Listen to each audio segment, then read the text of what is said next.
Everybody. I want explosion. I want Ricky's beard to come off. That only depends if you all participate and pay attention. Okay? You guys were not supposed to see that. Alright.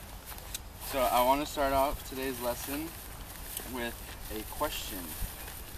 Who here is a scientist? I know a lot of science. Are you a scientist though? I'm not. Okay, so by show of hands we have 1, 2, 3. The truth is, all of you should have your hands raised because everyone is a scientist. We all use what's called the scientific method every day in our lives. So every time somebody participates or wants to say something, you're going to put on the scientific glasses, okay? So you can feel in the zone. Well, you could put your fingers right through it. Yeah, well, I mean, it's just for the idea. But also, if you feel like you want to say something or ask a question, just raise your hand. All right? Could poke you in the eye.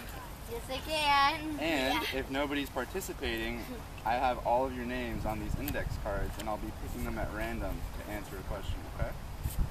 Now, the other day when we were building a sandcastle, what was tearing it down? Water. The water. Water. And Connor even said it was a tsunami, right?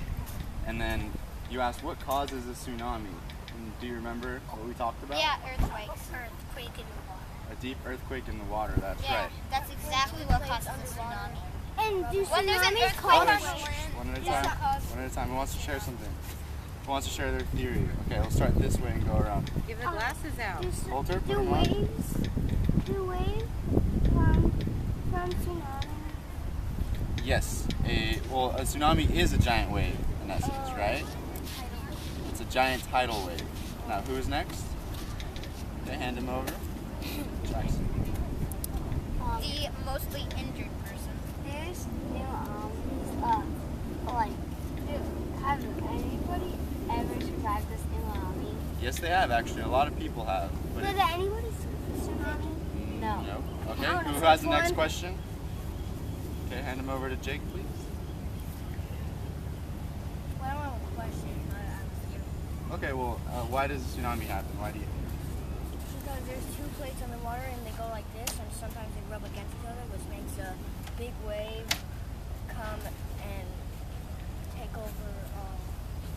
Oh, see, ladies, come on. A little What you fact. said is Those precisely what we're going to talk about today. the plates. You go. That's precisely what we're going to talk about today.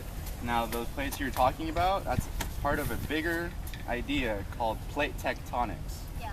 Can you guys say plate tectonics? Plate tectonics. I was wondering. I was trying to remember that word.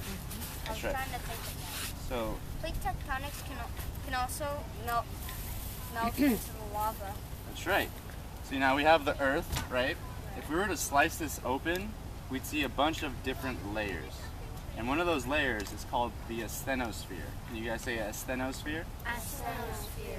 Okay, pretty much what that is, it's a giant layer of molten rock. And lava. Lava is actually molten rock that's on the surface. When it's But floating there's around in also here, it's called magma. That's right. There's like magma floating around, and that's called the mantle. They are one and the same, that is correct. Iron. Is that thing sliced? Oh, is that thing sliced open? No, it's just for you guys to get a visual. Well, then why does it have like those? That's just the way it came. But anyway, so we have these giant plates floating around, and those edges, when they rub together, they can either rub together like this, called the transverse boundary. They can converge, where they bump into each other and they make mountains, or they could split apart, and those are called divergent boundaries. Sometimes. If you're going to say something, put the glasses on. Sometimes the plates actually collide with each other, and one of them could like melt into the mantle. That's right. Now, one of the big ideas within plate tectonics is that where you have earthquakes and you have plate boundaries, you're also going to have volcanoes, and we're going to explore that over here with the giant bucket and the sponges. So come on over, guys. Okay. Explosion! So this is supposed to show what we were talking about. So everybody take a knee so everybody can see.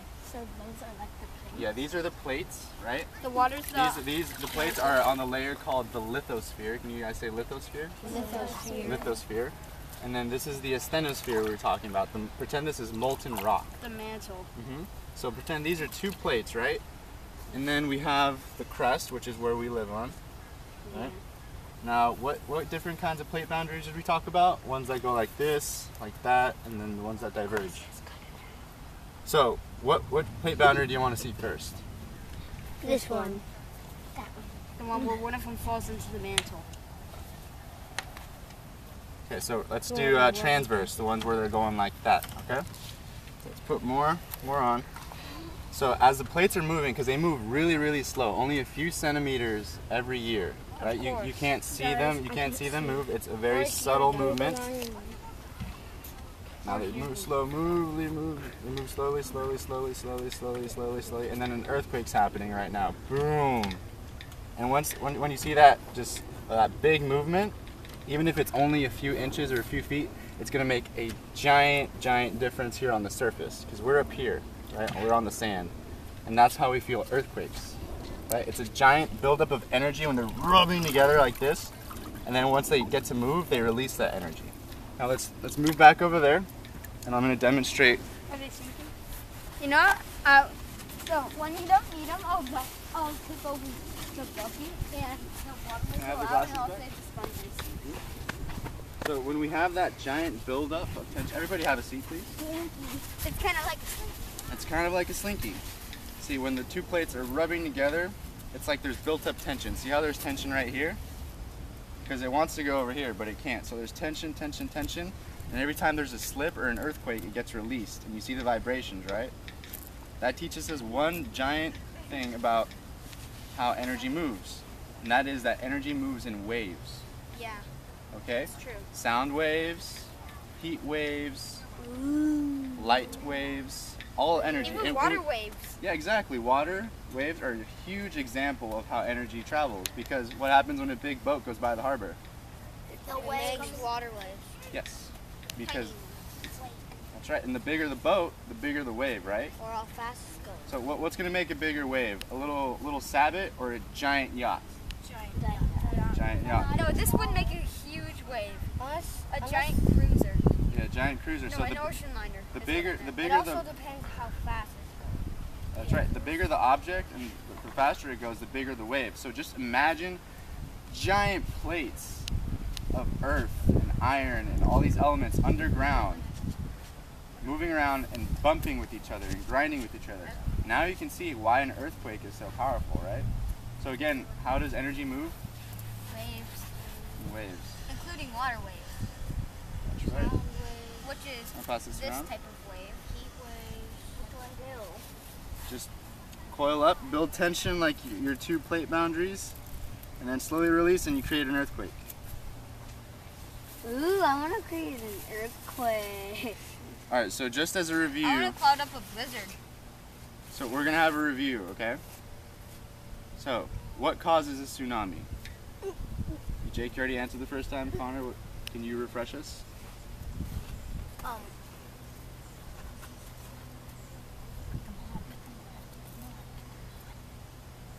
So why does a tsunami happen, Connor? Because there's a big earthquake in the water. That's right. In the deep water. And can you expand on that and say what an earthquake is? An earthquake is Kind of like like two plates rubbing each other. And now an extra bonus question. Those plates are on what layer? What do we call that layer? There's the asthenosphere, the lithosphere. Which one are those two? The asthenosphere is the molten magma, right? Yeah, also So- known as the mantle. Mm-hmm. So which layer is it? The lithosphere, right? Because they're giant plates of rock. All right, now, thank you. Can somebody tell me how energy travels? Young. In waves, that's right. And that's what our slinky shows, right?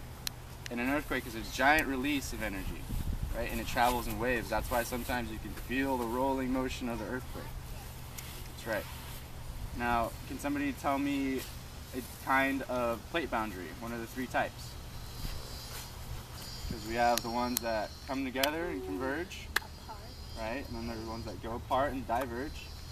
And then there's ones that are transverse, right? Yeah, when they go over each other and one of them collapses into the mantle. Alright, so I really want you guys to get this, so let's all do a motion, okay? So everybody say convergent. Convergent. Okay, and that's when they come together, right? And form a new one. Convergent. Convergent. Alright, now the ones that split apart are called divergent.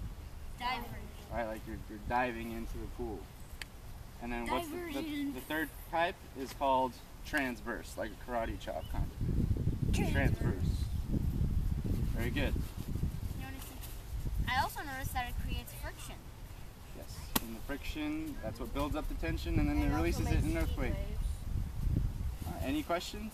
Friction, you can create Dylan, friction you by had a rubbing question? your hands. You didn't have a question? I have a question. You have a question? What's Yeah. the question? Friction Why generates don't That's for later. Oh. So that concludes our lesson on plate tectonics, earthquakes, and tsunamis. Thank you guys. You guys were good. That's it? That's it. Can you take out the sponges and dunk the water?